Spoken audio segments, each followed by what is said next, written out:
does not have a vested interest in hiding misconduct of the judiciary? Yes, I would. And judges should be elected. They shouldn't be appointed. That was my next question. Hold on. I agree with Councilman Smotherman, but you know, going back, I could blow smoke at you all day long and tell you what you want to hear, but it goes back to being effective.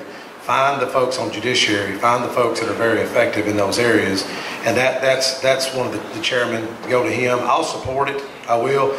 I don't know if this ties into the Davidson County, Moreland. That situation is shameful. You know, there's influence there. It's shameful. I'm talking about the domestic violence situation. People don't know about that. That's shameful. You know.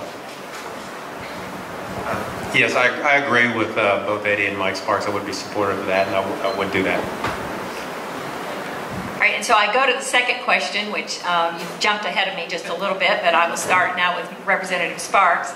I'm asking particularly about Amendment 2 that is coming up on the ballot in November. Amendment 2 affects our Constitution in 3 ways.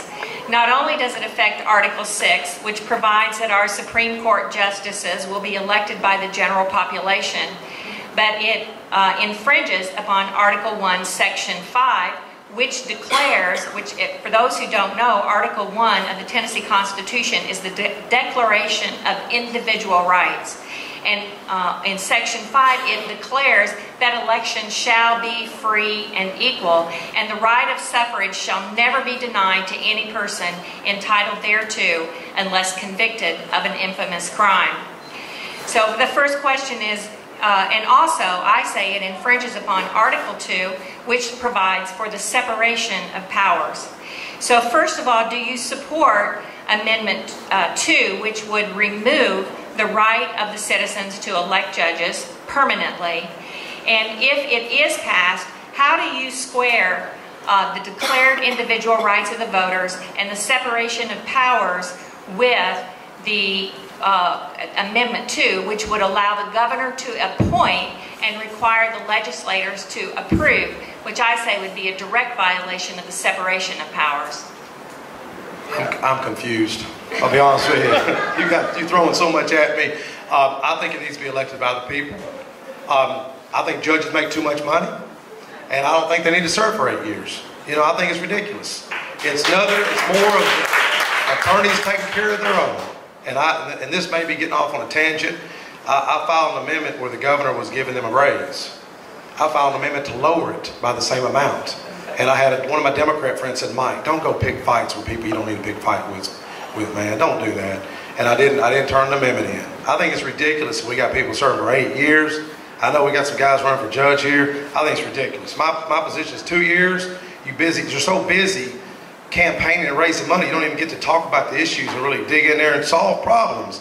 You're on the phone raising money. Congress, it's shameful what's going on. But we let attorneys sit there for 8 years. Our system is broken. It is broken, and this country will implode on itself if we don't change these things around. And that's not a radical statement. That's a truthful statement right there. I may not answer your question. You did great. Okay, thank you. As far as do I support Amendment 2, no, I do not. I believe in individual liberty, and Amendment 2 is asking me to give away my right. So no, I'm not supportive of that. I also have to echo the sentiments of Representative Sparks here. And I've had discussion with some of my campaign folks. 8 years is a long time. And we need to look at some way to either shorten that up or have accountability in those 8 years.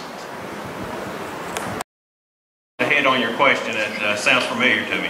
But yes on 1, no on 2. So we need to say that over and over so that everybody who goes to the ballot understands that it's yes on 1 and no on 2. We do not need appointed judges. It is lawyers taking care of lawyers, and certainly that needs to be stopped.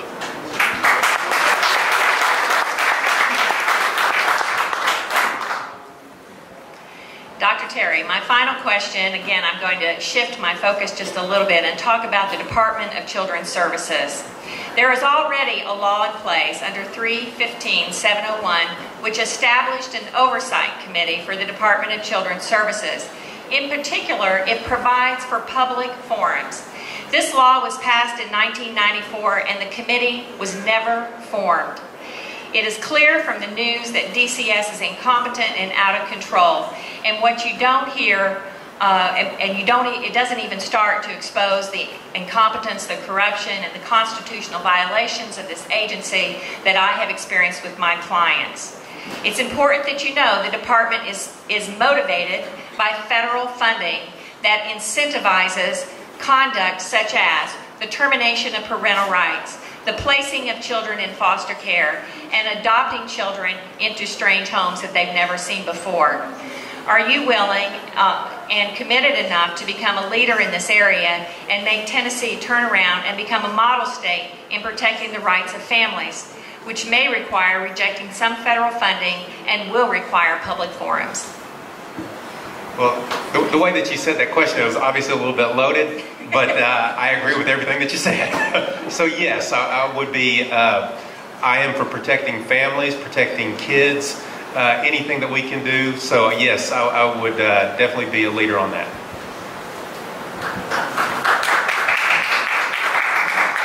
And like Brian, I'll say yes, it's certainly something that we need to say no to money when it's not advantageous to the children and the families in the state of Tennessee. So there are points that you just say, keep your money, we'll improve the situation on our own. And before I let you get away, I recently heard you speak with John J. Hooker over in Franklin, and certainly you both are delights to listen to speak, and if anybody ever gets the opportunity to listen to this young lady speak, she's phenomenal. Thank you. Well, a lot of these things aren't easy. Let's go back to why is DCS having, they are inept. I think Commissioner Henry's trying to turn it around. I've been disappointed with something that happened this year, and you know, I know the media is here, I won't get into the details, but I was very disappointed, and I said, look, I want to be a team player, but when I see what happened to my constituents in my community, if you knew this story, you would start crying.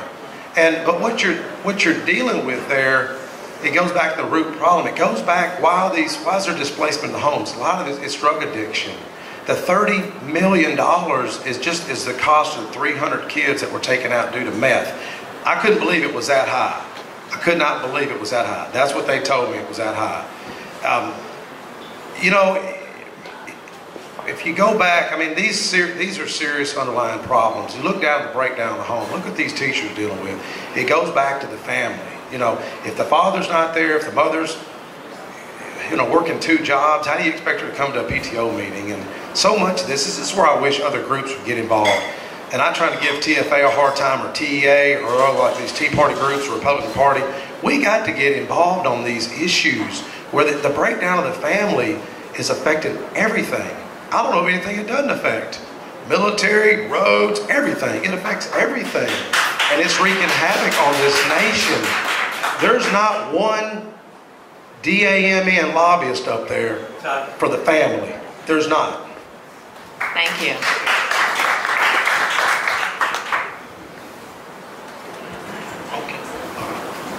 Gentlemen, on behalf of TFA, I want to thank each of you again for having taken time to fill out our survey and answer all the questions. I would like each of you to select one, or if you could do it quickly, 2 questions that were on that list of 26 questions that may have been difficult for you to answer, either yes or no, that you would like to at this time expand upon and maybe give a more detailed, informed response. So with Councilman Smotman, would you start that off with at least one of those questions on that questionnaire survey that you would like to expand your answer on? Matt, I'll be honest with you, we've taken probably 30 surveys, and so for me to repeat back to you one of the questions that was on your survey may be unfair to me. But I will tell you that I'm currently working with the City of Murfreesboro's Legal Department, Police Department, Parks and Recreation Department to make sure that we can make our community and this part of Tennessee safer. I'm changing the way our law is written in Murfreesboro so that we will be able to carry with handgun carry permits on the Greenway system.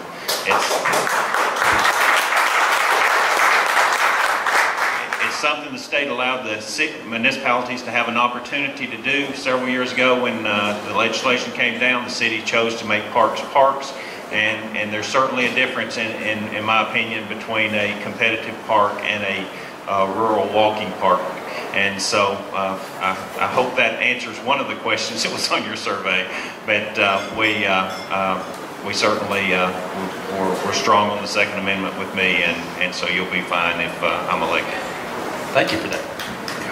Matt, I was looking over the scorecard. This is a legislative scorecard I received from the Chamber of Commerce and Nashville Area Chamber of Commerce. And the only reason I didn't get 100% is because I voted for the guns and parking lots bill. You know, that basically was protecting the carry permit holder. You know, Commuters. yes, the commuters. And you know, that's the only reason I didn't get 100% on their scorecard. You know, these are going back. It's tough issues. You know, I think you ought to have the right to carry if you're in a park. I think a female, if you're jogging out there at the walkway out here, you ought to be able to go armed if you want. Like Eddie was saying, there's so many. I just done the NRA survey. That was 30 questions on there. Some of it's difficult, you know, to try to fill out. It takes a long time to try to fill it out. But I'm very pro Second Amendment. I've got my carry permit. I encourage everyone else to get your carry permit, you know, and get as much training as you can, because I don't have my gun on me now. I get worried about carrying my own gun, you know. Yeah, he's got my back, but get as much training as you can, you know, get as much training as you can. And I think everyone would agree with that. Yeah, thank you. For me, a lot of the questions have to do with, you know, what are our rights, and if there are some rights that are conflicting with, you know, if there are rights that are conflicting. There were a couple of questions. One that I recall had to do with carrying a gun, if you are lawfully able to carry a gun on a campus. And I answered that question with some qualifiers about there being some restrictions. Because somehow in the back of my mind, I kept thinking of the UT-Alabama game with no restrictions and a bunch of people being in there with guns. So that was one of the concerns that I had. And then, for Vanderbilt, there we go. And then K through 12, as far as educators carrying guns, for me, the issue, again, talking to the sheriff and educators and getting their input on how they would like to handle those situations. Those were some conflicts that I had on those questions. Thank you. Representative Sparks, with regards to the topic that Councilman Smotherman spoke to, local authorities by statute, restricting our Second Amendment and prohibiting lawful citizens from being able to currently carry a firearm on the greenways and some other parks as well. Would you be in favor, or would you support a statewide bill that would take that authority out of the hands of local councils and instead recognize it as the Second Amendment for which it stands for, and make it a statewide issue that lawful citizens can carry lawfully? Oh, no doubt, yes sir, yes sir. But I will premise this by saying, you know, in most cases, I think that this decision needs to be left up to the locals, you know, whether it's the school board or the county commission or the city council, the planning committee. Let those folks decide. But we are also, the Constitution trumps everything, you know, so I think you ought to have the right to carry. To me, it's a no-brainer. It's a no-brainer. Thank you. As far as a state having the state bill, I would agree with that. I think when I answered the question, I asked for more information on how that bill would be worded. I just wanted some more clarification. But yes, I do believe that we should be able to carry it. And as far as legislation on guns, there's probably already way too much. And certainly I would try and reduce the amount of legislation that we see on guns unless it's something that helps secure the Second Amendment. I know one of your questions, and it may have been the NRA survey, that was concerned about wild boar hunting. And certainly In my neighborhood, we don't have a wild boar problem. But if we had one, I guarantee you it comes out while I'm walking my dog. That's one dead boar. And